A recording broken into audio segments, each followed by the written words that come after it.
Experiences are preceded by mind, produced by mind, and led by mind.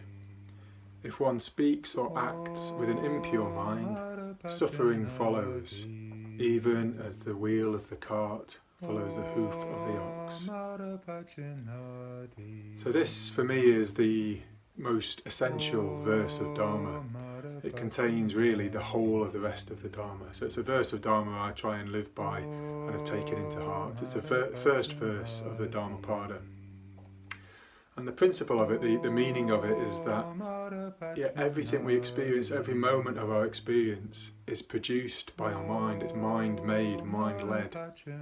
And we have responsibility for our state of mind. The next part of the verse says, well, if we speak, depending how we act or speak or think, we produce our state of mind. So it's our responsibility. Our experience is our responsibility. Our state of mind is our responsibility. We can do something about this. We can transform with the law of karma our state of mind and transform the world that we live in. Like a beautiful flower, brightly coloured and scented, even so useful is the well-uttered speech of one who acts accordingly.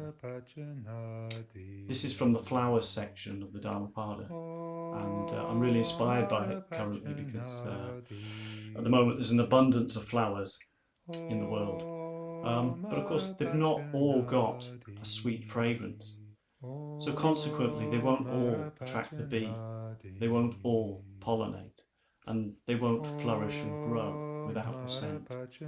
And this verse, I feel the Buddha is describing what we can be like without a scent, like a flower without scent, if we are very good at listening to the Dharma, talking about the Dharma, reading the Dharma, but we don't act accordingly to our highest ideals.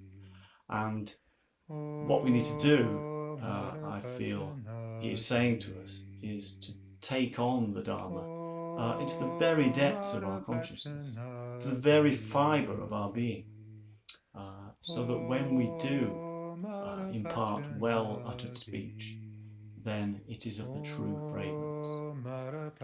Let these three expressions, I do not have, I do not understand, I do not know, be repeated over and over again. These words of advice from Padmasambhava help me when I get myself into a pickle, because I've got a strong opinion about something, or because I think I know how something should be done. And it reminds me that I could be wrong, and that helps. I am the owner of my actions, heir of my actions, born of my actions, actions are my relations, actions are my protection. Whatever actions I do, good or bad, of these I shall become the heir. Upajjhatthana Sutta.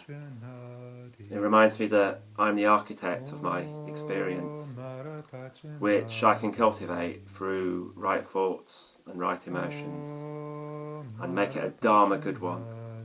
I'm choosing the Four Noble Truths. So the Four Noble Truths are that there is dukkha. Dukkha is dissatisfaction, suffering, disappointment. But there is a cause for that, and then there is a cure for that, and there is a path, the way out. When I first heard this, I just found it, strangely enough, quite just very reassuring to realise that it wasn't my fault that I couldn't live my life, I couldn't somehow organise my life so that I didn't experience any suffering. And I also love the fact that there's a path that is the way out of suffering. That's a very active path that includes all aspects of our lives and how we relate to others, and that path will lead to the end of suffering for us and for all beings. From the Dhammapada. The mind is frivolous and difficult to control, alighting on whatever it pleases. It is good to tame the mind. A tamed mind brings happiness. Not by hatred are hatreds ever pacified here in the world. They are pacified by love. This is the eternal law. Others do not realise that we are all heading for death. Those who do realise it will compose their quarrels. So verses 5 and 6 of the Dhammapada just seem to sum up what I believe and what I want to learn to embody more fully in my life. That when we see how things really are, how beautiful and fragile and impermanent we and others are, the only thing that makes any sense at all is to love. My Dharma gem is from Eknath Easwaran's translation of the Dhammapada. Our life is shaped by our mind. We become what we think. Suffering follows an evil thought, as the wheels of a cart follow the oxen that draw it. Our life is shaped by our mind. We become what we think. Joy follows a pure thought, like a shadow that never leaves. I've chosen something that I feel represents ethical practice, and it's from the Sevenfold Puja, reverence.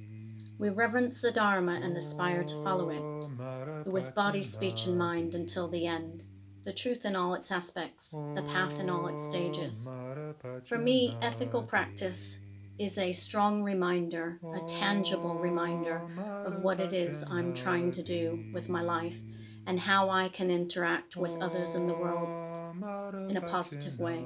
So to help me out at work, I keep a Dharma gem written on the notice boards helpfully behind me to prove it exists.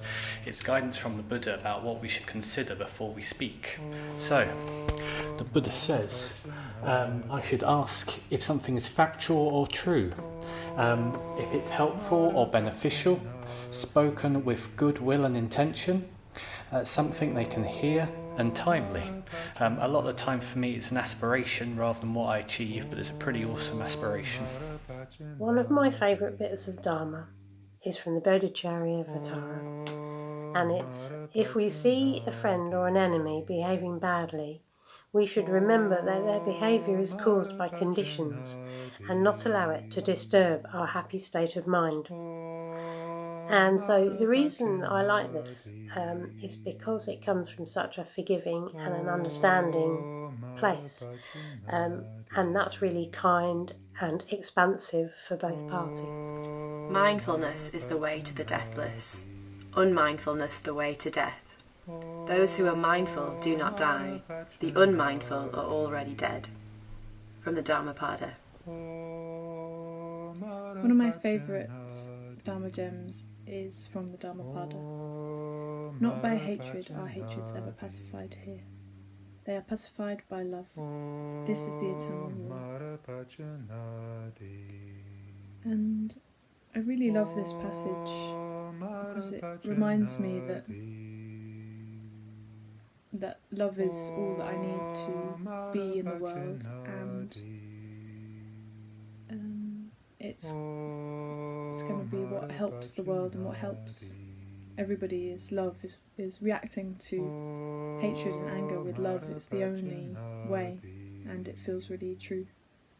This is from the Anguttara Nikaya, and for me it shows the power of the Dharma and how I want to put it out into the world. Monks, the lion, the king of beasts, comes forth from his lair in the evening. Then he stretches himself, surveys the four directions all around, and roars 3 times his lion's roar. And why? He does so with the thought, may I not cause the death of small creatures that have gone astray. From Shantideva. All those who suffer in the world do so because of their desire for their own happiness. All those happy in the world are so because of their desire for the happiness of others. So many times this piece of Dharma has completely changed my way of relating to the world, and it has made me happy. Om Mara Pachanadi.